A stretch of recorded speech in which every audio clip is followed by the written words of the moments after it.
오늘도 사부 예배에 나오신 여러분들을 주님의 이름으로 축복하고 환영합니다. 특별히 명절 기간임에도 불구하고 하나님을 예배하고자 모인 여러분의 걸음 가운데 주님의 크신 사랑과 가득히 체험되어질 줄을 믿습니다. 이 자리에 설 때마다 느끼는 것은요, 왜 이렇게 시간이 빨리 가느냐예요. 얼마 전에 벌써 9월이네요. 그렇게 제가 인사한 것 같은데요. 벌써 10월입니다. 제가 올라가기 전에 달력을 한번 체크해 봤는데요. 여러분 놀랍게도 이제 주일 13번만 오면 2026년입니다. 오늘 우리가 한 번 왔기 때문에요. 이제 12번만 주일날 공식적으로 온다면, 그 외에도 있겠죠. 수요, 금요, 성탄절 빼고 주일 12번만 오면 이제 우리는 다시 해피 뉴 이어를 맞이하는 한 해가 오더라고요. 참 시간 빠르죠. 그 시간 속에 마음의 허전함도 있을 거고요. 또한 마음의 분주함도 있을 줄 압니다. 저 역시 마찬가지로 그때 말씀드렸듯이 전 이제 13주 후면은 바뀌거든요. 그런 마음의 두려움도 있지만 우리가 그러한 시간 속에도 다른 무엇보다 오직 하나님을 붙잡고 하나님이 나에게 무엇을 주실까? 이번 올해의 마지막 새해에 나에게 어떠한 은혜를 주실까 사모하면서 더욱 엎드리는 우리의 하반기의 모든 시간들 되기를 소망합니다. 오늘 우리는 초대장을 받은 사람들이란 제목으로 함께 말씀을 나누고자 합니다. 여러분 혹시 어린 시절 친한 친구의 생일 잔치, 생일 파티에 초대받았던 적 한 번쯤은 다 있으신가요? 요즘 분위기는 어떤지 모르겠지만요. 제가 초등학교를 다녔던 약 지금부터 한 30여 년이 됐네요. 30여 년 전에 초등학교 아이들의 그 생일 잔치의 분위기가 어떠했냐면요. 바로 사진과 같습니다. 혹시 이거 보신 적 있나요, 여러분? 예전 무한도전 프로그램에서 명수는 12살 그런 이제 프로그램의 생일 잔치 했던 그림인데 좀 이걸 봤을 때 되게 낯설지가 않았어요. 아마 저와 좀 비슷한 시대를 살아봤던 분들은 이게 그렇게 웃기지만 않을 겁니다. 정말 그랬다 하는 그런 공감이 될 텐데요. 저 역시 약간 이런 분위기 속에 조금 이거보다 좀 젊었지만 이런 분위기 속에 생일을 보냈던 것을 기억하게 됐어요. 생일을 맞이한 친구는요, 생일 잔치에 친구를 초대하기 위해서 먼저는 이쁘게 초대장을 만듭니다. 지금처럼 컴퓨터가 대중화되어 있지 않았기 때문에요. 그 당시 초대장은 손수 생일 주인공이 핸드메이드로 하나하나 초대장을 만들었어요. 핸드메이드로 만들다 보니까요, 문제는 많은 양을 만들 수는 없었다는 거죠. 초대장의 개수가 제한이 있었습니다. 그렇게 열심히 정말 한 땀 한 땀 만든 초대장을요, 이제는 자신의 생일 잔치에 초대할 친한 친구에게 가져다 주게 되는 거예요. 그런데 이 초대장은요, 아무나 받을 수 없습니다. 개수가 제한도 있지만 아무나 줄 수 없어요. 그것은 그 친구와 생일의 주인공과 친한 친구만 받을 수 있습니다. 그리고 또 한 무리는요, 이전에 무언가 관계가 맺어 있는 또 다른 친한 친구에만 줄 수 있고요. 아무에게나 초대장을 나누어 주지는 않아요. 이후 시간이 흘러서요, 생일 당일이 되면요, 생일 주인공과 그리고 생일에 초대받은 사람 둘 다 설레임과 긴장감 속에 그 생일날을 맞이하게 됩니다. 먼저 생일에 초대받은 사람은요, 오늘 이 잔치에 어떤 맛있는 음식이 있을까? 그런 설레임과 긴장감과 기대감을 가지고 그 생일 잔치에 가게 되고요. 생일 주인공은요, 어떠한 긴장감과 설레임이 있을까요? 어떠한 기대감이 있을까요? 내 친구들이 설마 빈손으로 오겠어? 이렇게 초대했는데, 이렇게 맛있는 걸 지금 준비했는데 설마 빈손으로 오겠어?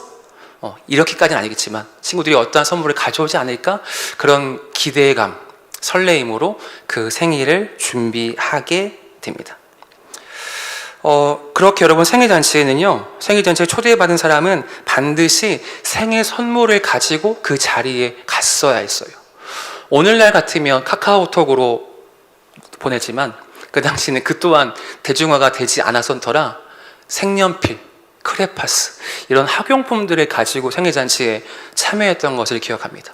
생일에 초대받은 사람은 반드시 선물을 가지고 가야 돼요.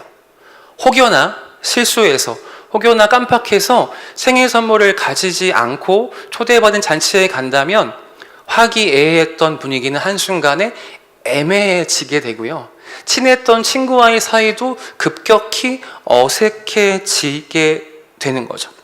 저 또한 그래서 초대받은 친구의 생일잔치에 자그마한 선물을 가지고 갔던 것이 생각납니다. 이처럼 어린 시절 친구의 생일잔치뿐 아니라요, 성인이 된 이후에도 누군가의 잔치에, 누군가의 특별한 자리에 초대를 받는 것은 참으로 기분 좋고 기쁜 일이라고 생각이 돼요. 그런데 또 한편으로는요, 상대방의 초대에 단지 마음만 전할 수 없기 때문에 때로는 부담이 되기도 합니다.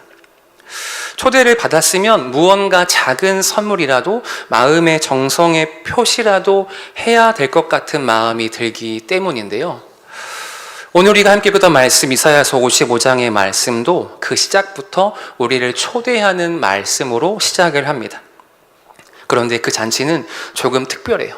제가 앞서 말했던 생일잔치와 같은 그런 초대와 달리 기준과 완전히 다른 것을 볼 수 있어요. 나를 초대했는데요, 그 초대받는 잔치에 갈 때 아무것도 가지고 가지 않아도 된다는 거예요. 아무런 선물을 대신할 축하금도 준비할 필요 없이 그저 아무런 부담 없이 그저 그 잔치에 응하여서 그 잔치에 참여만 하면 된다, 그렇게 말씀 우리를 그 잔치에 초대하고 있습니다. 1절 말씀을 다시 한번 보면요, 오호라 너희 모든 목마른 자들아 물로 나아오라. 돈 없는 자도 오라. 너희는 와서 사 먹되 돈 없이 값 없이 와서 포도주와 젖을 사라 라고 말하죠. 마치 어찌 보면 장사꾼이 장사하는 듯한 멘트가 나오게 되는데요, 이것은 단순히 물건을 팔기 위한 그러한 멘트가 아니라요, 모두에게 아무런 조건 없이 거저 주기 위해서 이렇게 우리를 초대하는 멘트인 거예요. 그냥 오라는 거예요. 돈 없이 값 없이 그냥 와서 여기 있는 모든 것들을 다 즐기라고 이야기합니다. 풍성히 상을 차려 놓았으니 손님은 그저 와서 이 잔치를 누리세요, 그렇게 말하는 것과 같은 이야기인 거죠. 여러분, 세상에 어떠한 잔치가 이런 잔치가 있을까요? 어떠한 보상도 대가도 요구하지 않고 어떠한 선물도 요구하지 않고 그냥 오라고만 하는 잔치가 세상에 어디에 있습니까?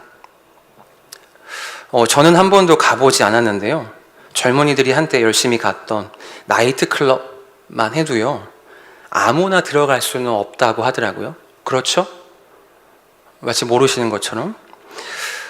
아무리 그 곳에 들어가서 같이 그들과 놀고 싶어도 아무나 갈 수 없습니다. 그들이 나름 정한 기준에 부합해야 함께 그들과 먹고 마시고 즐기고 춤을 출 수가 있는 거예요. 쉽게 말해서 물 관리, 수질 관리가 있기 때문에 아무나 그곳에 들어갈 수 없습니다. 나이트클럽뿐 아니라요, 여러분, 연예인이나 유명 정치인들이 결혼하는 경우를 보면요, 그들의 자녀들이 결혼할 때 초대장이 반드시 있어야 그 결혼식에 참여할 수 있다고 해요.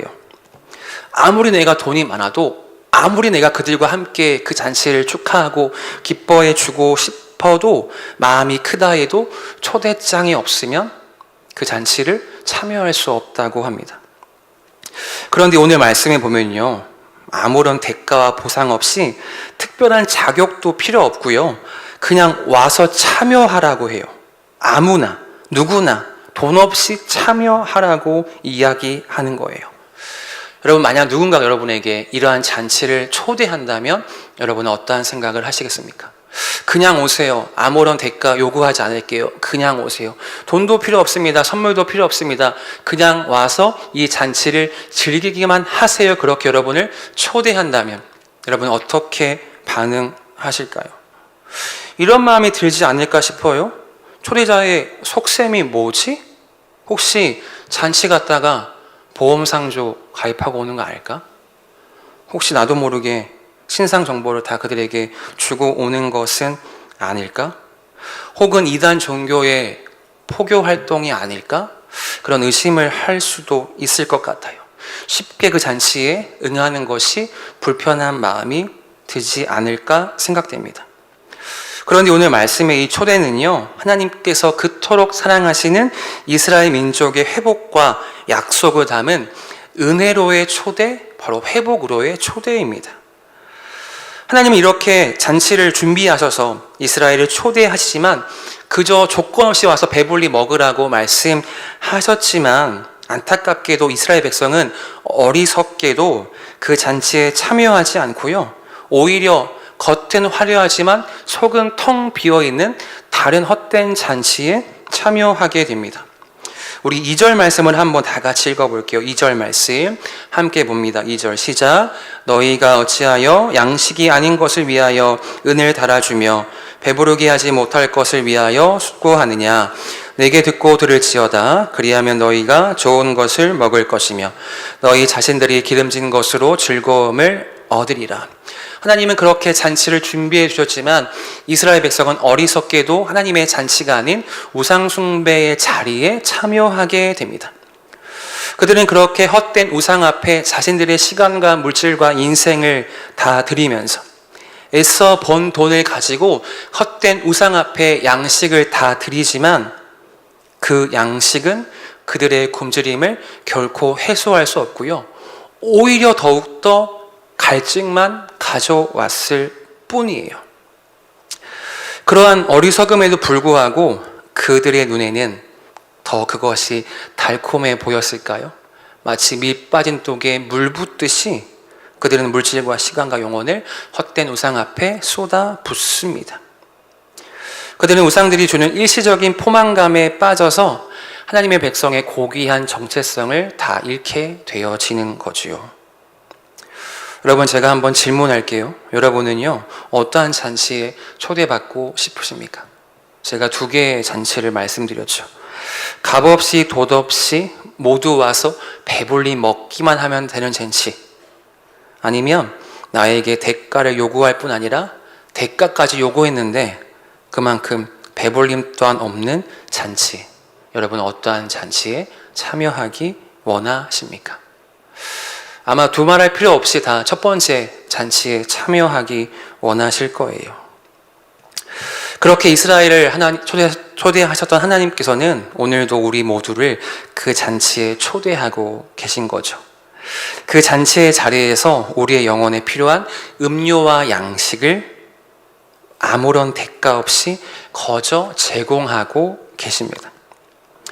그렇다면 주님이 예비하신 그 잔치는 어디일까요? 바로 그 잔치는 넓은 의미에서는 천국이고요. 또 다른 의미에서는 하나님의 넓으신 품 안이 될 수 있고요. 하나님의 통치와 인도함을 받는 우리의 삶의 자리, 그리고 이렇게 함께 주 앞에 엎드리는 예배의 자리가 바로 주님의 잔치의 자리라 할 수 있는 거죠. 이처럼 사랑이 많으신 하나님께서는 우리에게 말씀하시죠. 헛된 것을 찾아가지 말고 그저 값없이 돈 없이 와서 함께 즐기자라고 말씀하시죠. 영원한 생명을 누리라고 우리를 초대하십니다. 영원한 음료와 양식을 말씀하시죠. 하나님이 허락하신 우리에게 주시는 음료와 양식은 무엇일까요? 바로 그것은 하나님의 말씀입니다. 우리는 그분의 말씀을 통하여서 참된 생명을 얻게 되고요. 그 은혜를 누릴 수 있도록 주님은 계속해서 우리를 복된 예배의 자리로, 말씀의 자리로 초청하고 계신 거죠. 그러나 연약하게도 우리 인간은 어리석게도 그 초대를 거절할 뿐 아니라 초대의 자리에, 잔치에 참여한다 할지라도 그곳에 제공하는 음료와 양식을 전혀 먹지 않는다는 거죠. 내 눈앞에 진수성찬이 펼쳐 있지만 나는 먹지 않을 거야, 나는 이거 절대 입에 대지 않을 거야, 그렇게 거절하는 모습이 있다고 성경은 말하고 있습니다. 그렇게 이스라엘은 계속해서 성경을 자세히 보면요, 참된 생명을 얻는 하나님의 말씀의 자리에 나아가기보다 헛된 우상과 이방신 앞에 나아가 절하면서 그들에게 생명을 구하는 모습을 보게 됩니다. 그런데 이러한 이들의 모습은, 이러한 이스라엘 백성들의 어리석고 죄된 모습은 단지 그들만의 모습이 아니라 어쩌면 오늘을 살아가는 우리의 모습이 혹 그들과 같지 않은지 우리 말씀을 통하여서 나 자신을 돌아봐야 한다는 거죠. 하나님이 주시는 참된 양식을 먹는 일에 힘쓰기보다 세상이 주님 잠시뿐인 즐거움과 기쁨과 쾌락을 빠져 살려 하지는 않는지요. 말씀의 유익을 얻기 위해 말씀 앞에 엎드리기보다 세상이 주는 유흥을 즐거워하는 삶을 선택하고 있지는 않은지요. 문제를 만났을 때, 어려움을 만났을 때 하나님 앞에 무릎 꿇고 기도하기보다 사람을 만나 나의 입을 열며 세상의 방법을 찾으려 애쓰는 삶이 우리 안에 있지는 않은지요. 사랑하는 청년 여러분, 그리고 함께 예배하는 모든 사부 예배자 여러분, 하나님은요 오늘도 우리 모두를요 생명이 되는 그 말씀의 자리에 아무런 대가도 요구하지 않고요 그 생명의 말씀을 우리 앞에 펼쳐 주셨습니다. 우리는 그저 그 초대에 응하여서 내 눈앞에 펼쳐진 그 말씀의 양식을 그저 먹기만 하면 되는 거예요. 그 말씀의 양식을 먹을 때에 우리에게 놀라운 힘과 은혜를 체험하게 되는 것입니다. 그 음료, 하나님께서 예비하신 그 음료는요 결코 다시 우리를 목마르게 하지 않고요, 그분께서 준비하신 그 양식 또한 그것을 먹으면 다시는 배고픔을 느끼지 않는다고 말하죠. 그것은요 결코 세상에 줄 수도 없는, 세상에 흉내도 낼 수 없는, 어디서도 결코 경험할 수 없는 갈증의 해소와 풍족한 배부름을 경험하게 되는 것입니다. 사랑하는 믿음의 동역자 여러분, 이 시간 함께 예배하는 시간 통하여서 그렇게 아무런 값 없이, 아무런 조건 없이 우리를 잔치에 초대하시는 하나님의 부르심에 순종하며 나아가는 우리 모두가 되기를 주님의 이름으로 축원합니다. 결코 그 시간은, 그 잔치에 참여하는 시간은 결코 헛되지 않아요.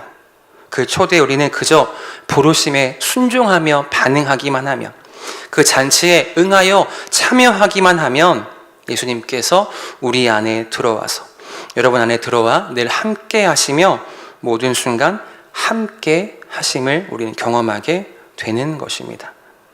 그분이 함께 할 때에 우리 인생은 더욱더 빛나게 될 줄 믿습니다. 그 은혜가 이 시간 예배한 우리 모두에게, 우리의 인생과 우리의 가정과 모든 삶의 자리마다 날마다 경험되어지기를 주님의 이름으로 축원드립니다. 이처럼 이 잔치는요, 하나님이 초대한 잔치는 모두가 참여할 수 있어요. 부자나 가난한 자나, 남자나 여자나, 노인이나 아이나, 좀 생긴 자나 좀 생기지 못한 자, 아무 상관없이 어떠한 제한도 조건 없이 참여할 수 있는 정말 특별하고 놀라운 잔치입니다. 그런데 우리가 한 가지 기억할 사실은요, 이 잔치의 초대에 사실은 한 가지의 조건이 있어요. 아무나 참여할 수 있지만 이 한 가지의 조건이 필요합니다. 그 잔치는 이 또한 일반 잔치처럼 무언가를 가져가는 것이 아니라요, 선물이나 축하금을 가져가는 것이 아니라 이 잔치는 특별하게도 이것을 가져가면 안 돼요. 이것을 버리고 가야 한다고 우리에게 이야기합니다. 무엇을 버려야 할까요? 우리 7절과 8절 말씀 다시 한번 천천히 읽어볼게요. 7절부터 읽습니다. 시작. 악인은 그의 길을, 불의한 자는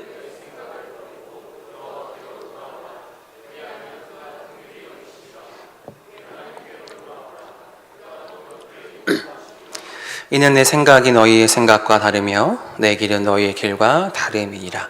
여호와의 말씀이니라. 잔치에 참여하기 위해서 오늘 말씀에 의하면요, 악인은 그의 길을 버려야 한대요, 불의한 자는 그의 생각을 버리고 참여해야 한다고 말합니다. 다른 성경에 말한 바른 번역 성경은요, 불의한 자는 그 가던 길을 돌이켜야 한다고 말해요. 허영에 들뜬 자는 그 생각을 고쳐야 한다고 이야기합니다. 그렇게 버리고 고치고 잔치에 참여해야 한다고 말하는 거죠. 왜 그렇다면 그 길을 버려야 할까요? 왜 그렇다면 그 생각을 버려야 할까요? 8절 하반절이 말하기를 우리를 초대한 하나님의 생각과 우리의 생각이 완전히 다르기 때문이라는 거예요. 우리를 초대한 주인과 초대받은 우리의 생각이 완전히 다르기 때문에 우리를 초대한 그분의 뜻에 맞춰 그 잔치에 참여해야 한다고 성경 우리에게 말하고 있는 거죠. 달리 말하면요, 내 생각과 고집을 가지고서는 결코 하나님이 준비한 잔치에 참여할 수 없다는 이야기입니다. 성경에 나타난 이스라엘 백성은 하나님의 생각에 귀를 기울이지 않고요, 자기의 고집과 생각을 꺾지 않았어요. 그들은 자신의 선택이 맞았다고 생각했지만 결코 그들의 끝은 죽음으로 나아갔을 뿐입니다. 그러나 우리의 생각이 다른 주님의 생각은요, 완전하고요, 그 길은 늘 바르다고 성경은 우리에게 가르치고 있죠. 주님의 그 길은 결코 실패가 없고 좌절과 괴로움도 없습니다. 혹 과정 속에 실수를 겪는다 할지라도요, 혹 과정 속에 넘어짐을 잠깐 겪는다 할지라도 그 끝은 결국에 바른 길이며 그 길의 끝에는 참된 기쁨과 만족이 가득할 뿐입니다. 왜냐? 그분은 완전하시기 때문에. 우리 고린도전서 1장 25절 말씀에요, 하나님의 어리석음이 사람보다 지혜롭고 하나님의 약하심이 사람보다 강하니라라고 말씀하고 있어요. 우리가 아무리 뛰어난다 하여도 하나님의 그 어떠함도 결코 따라갈 수 없다는 말씀이죠. 달리 말하면 우리 모두는 한 사람도 외에 없이 하나님의 도우심이 없이는 결코 이 세상을 살아갈 수 없다는 말씀입니다. 어항 속에 있는 물고기가 너무나 그 어항이 답답했었나 봐요. 너무나 좁은 그 어항이 답답해서 나는 더 이상 이 좁은 곳에서 못 살겠어, 더 넓은 세상을 향해 나아가야지 해서 어항에서 뿅 하고 밖으로 나왔다고 생각해 봅시다. 분명 더 넓은 땅이에요. 그 물고기는 어떻게 될까요? 파닥파닥 하다가 얼마 시간이 지나지 않아서 물고기는 생명을 잃을 수밖에 없습니다. 그렇죠? 우리 역시 마찬가지라는 거예요. 하나님의 인도하심을 거부하고 세상을 쫓아 살아간다면 결국 그것은 마치 사망을 향해 달려가는 어리석음과 같다는 겁니다. 여러분 기억합시다. 주님께서는요, 오늘 우리에게 요구하시는 것이 돈이나 힘이나 그 어떠한 것을 요구하시는 것이 아니라요, 우리의 생각과 고집을 내려놓고 주님의 잔치에, 그 초대에 응하여 참여하기를 원하신다는 거죠. 그 초대에 응하는 것이 하나님이 우리와 함께 하셔서 우리의 영혼이 사는 복을 우리에게 주신다고 말씀하고 계십니다. 여러분은 어떠한 인생을 살기 원하십니까? 진정한 성공을 경험하는 인생, 세상에 누구보다 기쁨이 있는 인생을 살기 원하십니까? 그렇다면요, 그 무엇보다 온전히 주님의 초대에 반응하며 그 초대의 자리에 신뢰로 나아가서 주님께서 예비하신 복을 누리며 나누며 느끼는 우리 모두가 되어지기를 주님의 이름으로 축원합니다. 마지막 한 가지만 살펴보면요, 아마 이 자리에서 예배하는 다수의 청년들과 우리 사부 예배자 분들은 이미 다 초대를 받으신 분들일 거예요. 이미 그 초대에 응하여서 이미 하나님께서 예비한 그 잔치에 값없이 돈 없이 그 잔치를 즐기며 누리고 계신 분들이라 생각을 하게 됩니다. 그래서 어쩌면 목사님, 전 이미 초대에 다 응했어요, 저는 이제 다 잘 즐기고 있어요 라는 생각에 초대에 응하라는 말씀이 마음으로 다가오지 않고 조금 나와는 상관없는 이야기로 들리시는 분들도 계실 것 같습니다.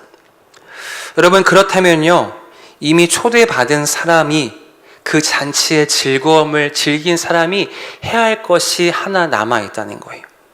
잔치의 즐거움을 받은 자, 초대를 이미 받은 자는요, 이제 그 잔치를 알리고 초대하는 일을 해야 합니다. 이걸 세상적인 용어로는 홍보라고 이야기하고요, 교회적인 용어로는 전도라고 이야기하죠.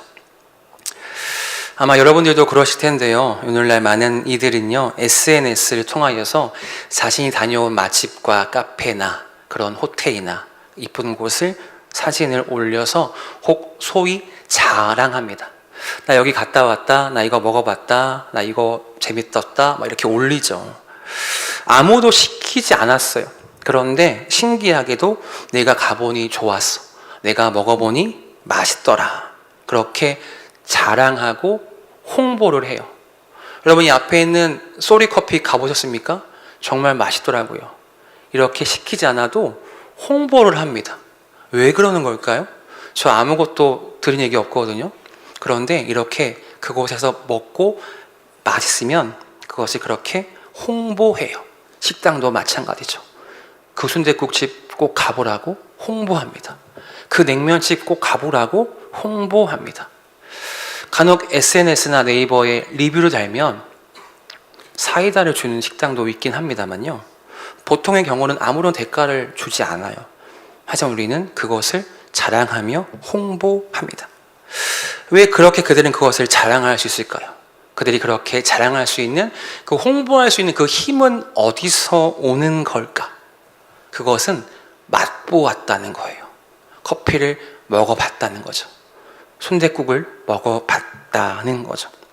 이미 그 맛을 아는 사람은 그것을 당당히 확신 있게 전할 수 있습니다. 그리고 이미 맛본 자의 그 말은요, 가보지 않은 자에게 설득력이 더 있거든요. 그 영화 재밌더라, 꼭 봐. 이런 말이라요. 난 그 영화 안 봤는데 그거 재밌을지 모르겠다. 뭐 보시면 봐. 이런 말과 확실히 그 말이 설득력이 다르다는 거죠. 하물며 이렇게 세상의 일도 그러한데요. 변하지 않는 그분의 사랑과 은혜를 경험한 우리로서 그 은혜를 맛본 우리가 이 땅에 가만히 있다는 것은 조금 문제가 아닐까요? 성경이 우리에게 요구하는 것은 무엇일까요? 디모데후서 4장 2절 말씀입니다. 4장 2절 함께 우리 읽어볼까요? 시작. 너는 말씀을 전파하라. 때를 얻든지 못 얻든지 항상 힘쓰라. 범사의 오래 참음과 가르침으로 경책하며 경계하며 권하라. 우리에게 성경은 요구합니다. 말씀을 전파하라. 언제요? 때를 얻든지 못 얻든지 항상 힘쓰라고 우리에게 말씀하고 있어요. 우리가 진짜 복음을 안다면, 우리가 진짜 그 은혜의 맛을 안다면, 진짜 그 사랑을 경험했다면 우리는 그것을 당연히 전해야 한다는 겁니다. 마늘을 먹은 사람에게는 마늘 냄새가 날 거예요. 김치를 먹은 사람에게는 김치 냄새가 날 겁니다. 당구장에 갔다 온 사람에게는요, 담배 냄새가 나기 마련이고요. 갈비집에 갔다 온 사람에게는 갈비 냄새가 나기 마련이죠. 그렇다면 예수의 사랑을 맛본 자, 하나님의 은혜를 맛본 자에게서 어떠한 향기가 나야 할까요?